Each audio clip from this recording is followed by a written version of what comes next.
If ever a sport reflected a certain disconnect with its audience, it's surely football. Players' wages continue to climb, the big clubs remain cash cows, and the competitive imbalances that have plagued the game for the past decade show little sign of levelling out. In contrast, most of professional football's client base enjoy very modest lives. When the global financial crisis broke in the last quarter of 2008, some experts undoubtedly contemplated the end of the period of growth, less wage inflation, and a lack of potential investors looking to boost the financial power of Europe's most prestigious clubs. While it didn't impact the gargantuan clubs too much over the medium term, indeed it added to their number, the financial crisis did make life more difficult for smaller clubs. Since 2008, we've seen the creation of an elite band, a bulge bracket to use financial market terminology that is standing astride domestic football. Real Madrid, Barcelona, Bayern Munich, Juventus, Paris Saint-Germain, Manchester United and City, Chelsea, Liverpool, Arsenal and Tottenham. The post-crisis environment has created new giants in the form of PSG and Manchester City, and due to the soaring TV fees enjoyed by the Premier League, a cluster of English clubs have also joined the upper echelons. In 2008, Manchester United generated €324 million in revenues, and 9 years later, with many corporates struggling to maintain profitability and importance, their revenues were €676 million, more than double. Just consider that US insurance giant AIG, who were United's shirt sponsor in 2008, have seen their revenues drop by 40% in a comparable period. United's neighbours, Manchester City, have gone from €102 million in 2009 to €528 million in 2017. Deloitte, at the time of the crisis, commented that the unique nature of the football industry will enable major clubs to be relatively resistant to the economic downturn. Most analysts felt that football's business models were unconventional and always laden with debt. Like many businesses, they relied on bank lending, but when the banks rolled into trouble, access to credit became a problem. Football has always had a certain bread and circuses value to it. Certainly politicians and businessmen tried to avoid sending any club to the wall. While many went into administration, very few were allowed to go bankrupt. The fallout of a club failing could be catastrophic for individuals pushing a club into extinction. In Spain, politicians both local and national do everything in their power to ensure that they are not connected to a club that may go bust. Spain, who in the eye of their own storm won the European Championship twice and the World Cup, went to extraordinary lengths to assist its liquid clubs. In the national team's golden period, 20 clubs in the top division received €332 million in direct public aid and €476 million in indirect support. The Valencia region, for example, pumped some €169 million into its 4 clubs. Spain's economic woes may have been frightening, but their teams lifted the gloom. Nevertheless, some of their clubs were in dire straits. Valencia, from Spain's third most important city, became a symbol of excess spending, and their new stadium was all but abandoned because they couldn't afford to complete the structure. The country's big two eventually rose from the crisis stronger and more defined than ever before.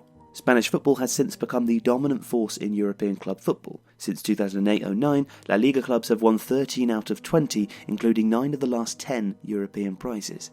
And, in money terms, Real Madrid and Barcelona are consistently at the top of any studies on football finance. It should be recalled, though, that both clubs run high levels of debt, over €500 million between them. The Premier League, however, remains the most lucrative competition, although the top bracket has become a league within a league. One club that certainly went through some angst during that period was West Ham United, whose owner, Björgulfur Gudmundsson, was chairman of the troubled Icelandic bank, Landsbanki, at the height of the crisis. The club was put up for sale, and while a new owner was sought, no further money could be pumped into West Ham. In 2011, the Hammers were relegated. With Europe suffering more than other areas of the global economy, new sponsors and owners from regions classed as emerging markets would help to provide fresh financial impetus, rather like Roman Abramovich had with Chelsea in 2003. In England, Manchester City were bought by the Abu Dhabi United Group in August 2008, which elevated one of the country's most underachieving clubs and created the City Football Group, an organisation that represents the controversial multi-club ownership model. As with Abramovich at Chelsea, City were in a precarious financial position before being taken over. In 2011, the Middle East also invested in Paris Saint-Germain in the form of Qatar Sports Investment, creating a wealthy, successful club in the French capital. While Spain became stronger and France got its first international club for some years, Italy was going through mixed experiences. Serie A, once the model envied by all other leagues, continued its decline, but Juventus developed into a club with a very modern outlook. As the Milan duo fell away from their long-time position at the head of Italian and European football, Juventus recovered from scandal to reinvent themselves. They'd made the right decision in owning their own new stadium, which allowed them to benefit from revenue streams that had previously been restricted. Juventus have dominated Italian football over the past 7 years and are currently the only Italian club that can compete on a European scale. For a long time, Italian football was proud that its clubs were owned by local companies and families, but as Italy's financial crisis deepened, the seal was broken. Thomas Di Benedetto, a US private equity investor, became the first foreign owner of a Serie A club in 2011 when he bought Roma.